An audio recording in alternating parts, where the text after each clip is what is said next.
চলে আসলাম বন্ধুরা, আজকে আমাদের পাড়ারই আশেপাশে কয়েকটা প্যান্ডেল দেখাবো তোমাদের। এটা হচ্ছে আদর্শপল্লীর পুজো মণ্ডপ। এখানে মণ্ডপের থিম হচ্ছে পড়াশোনার ব্যাপারে, ভাষা অ আ ক খ বই স্লেট এসব দিয়ে তৈরি। আর মায়ের মূর্তিটা দেখুন, খুব সুন্দর, সাদা লাল পাড়ে শাড়ির উপরে।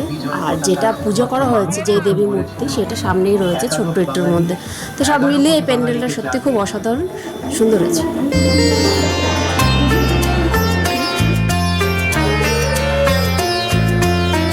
এর পরেরটা হচ্ছে আমাদের বাজারের সমাজ ভবনের পুজো। এই পুজোটাও সুন্দর তৈরি করেছে, ভিতরে কাগজের প্যান্ডেল আর সাদা থিমের উপরে। এটা হলো দেশপ্রিয় নগর কলোনি বাজারের সমাজ ভবন। আর দেবী মূর্তিটা একবার দেখো, অসাধারণ। এটা কিন্তু মডেল, এটা পুজো করা হয়নি। আর যেই মাকে পুজো করা হয়েছে সেটা পাশেই রয়েছে।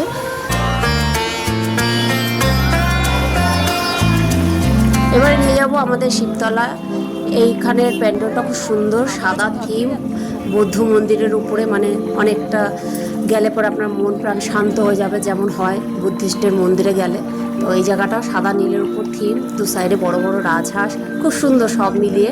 আর ঠাকুরের মুখটাও অসাধারণ, একবার শুধু দেখুন সামনে গিয়ে মাকে, দারুণ বানিয়েছে।